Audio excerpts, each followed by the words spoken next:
Friends, कैसे हैं आप सब। उम्मीद करती हूँ आप लोग अच्छे होंगे। आज आपकी वर्कशीट नंबर 33 आई है। इसे अच्छे से लेबल कीजिए, डेट डालिए, क्लास, सब्जेक्ट, अपना नाम, अपना टीचर का नाम लिख लीजिए। चलिए पढ़ना शुरू करते हैं। तो यहाँ लिखा है, प्यारे बच्चों, पिछले इकाई पत्रिका में हमने लेखक गुणाकार भोले द्वारा लिखा निबंध अक्षरों का महत्व पढ़ा, जिसमें हमने अक्षरों की खोज एवं अक्षरों के इतिहास के बारे में जाना कि अक्षरों की खोज के सिलसिले को शुरू हुए मुश्किल से 6000 साल हुए हैं। तो चलिए अक्षरों के इतिहास के विषय में आगे विस्तार से जानते हैं। अब देखिए यहाँ क्या लिखा हुआ है आपका।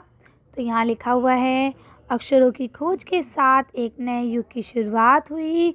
आदमी अपने विचार और अपने हिसाब किताब को लिख कर रखने लगा। तब से मानव को सभ्य कहा जाने लगा, है ना। सभ्य यानी कि सभ्यता के साथ। आदमी ने जब से लिखना शुरू किया तब से इतिहास आरंभ हुआ, यानी जब उसने लिखना शुरू करा, जब उसने ड्राइंग बनाना शुरू करी, है ना, जिससे मतलब पता चल सके कि उस दौर में क्या हुआ है, तो उससे उसी दौर से इतिहास की भी शुरुआत होती है।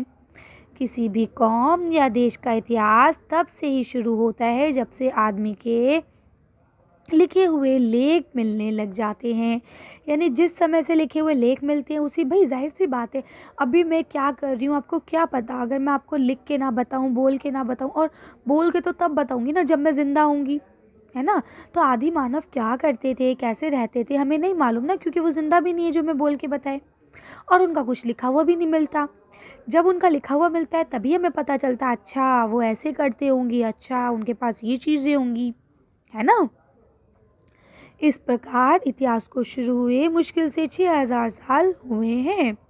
उसके पहले के काल को प्रौद्योगिक ऐतिहासिक काल यानी इतिहास के पहले का काल कहते हैं। अतः हम देखते हैं कि यदि आदमी अक्षरों की खोज नहीं करता तो आज हम इतिहास को ना जान पाते। यानी अगर अक्षरों की खोज नहीं होती तो क्या प्रॉब्लम होती कि हम आज इतिहास को नहीं जान पाते। हम ये ना जान पाते कि पिछले कुछ हजार सालों में आदमी किस प्रकार रहता था, क्या क्या सोचता था, कौन कौन राजा हुए इत्यादि। यानी बहुत सारी चीज़ें ऐसी हैं जो हम नहीं जान पाते। तब ये गद्यांश आपका कंप्लीट होता है। उम्मीद करती हूँ आपको कुछ हद तक समझ में भी आ गया होगा, बल्कि मैंने तो कोशिश की है कि आपको अच्छे से समझ में आ जाए।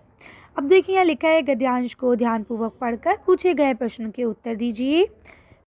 यहाँ आपको पहला क्वेश्चन लिखा है, कब से मानव को सभ्य कहा जाने लगा। तो आप इसका लिखेंगे कि जब से वह अपने विचार और हिसाब किताब को लिख कर रखने लगा। ठीक है, जब से वो लिख कर रखने लगा तब से ही उसे सभ्य कहा जाने लगा। आगे चलते हैं। तो देखिए यहाँ पे आपको अगला क्या लिखा है। यहाँ लिखा है, हमारा इतिहास कब आरंभ हुआ।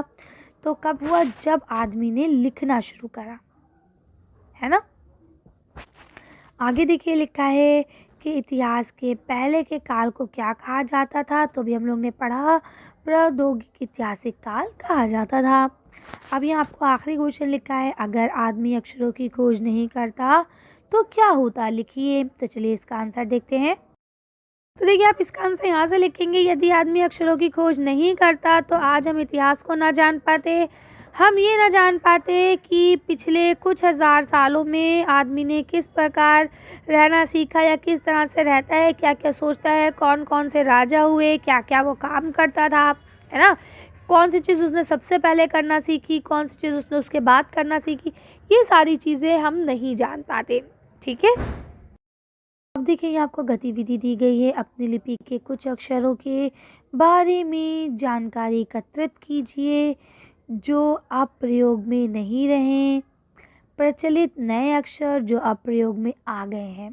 ठीक है, तो अब आपको करना है कि ऐसे अक्षर जो प्रयोग में नहीं हैं और ऐसे अक्षर जो अब न्यू प्रयोग में आ रहे हैं। ठीक है, तो इन दो को आपको निकालना है। चलिए तो इसका आंसर देख के वीडियो को फिनिश कर दें। इसका आंसर यहाँ से लिख सकते हैं, जो अक्षर अब प्रयोग में नहीं रहे हैं उसमें म्र, रव, है ना, और ये आपका र और झा, इस तरह के ये अक्षर हैं, और जो प्रचलित नए अक्षर आए हैं वो आपके ये हैं। ठीक है, कर सकते हैं आप लोग। चलिए तो आज की वर्कशीट को हम यही खत्म करते हैं। आज की वीडियो में बस इतना ही। अगर आपको हमारी वीडियो पसंद आई हो तो प्लीज़ इसे लाइक और शेयर करें। अगर अभी तक आपने हमारे चैनल को सब्सक्राइब नहीं किया तो प्लीज़ हमारे चैनल को सब्सक्राइब करें। Thank you for watching.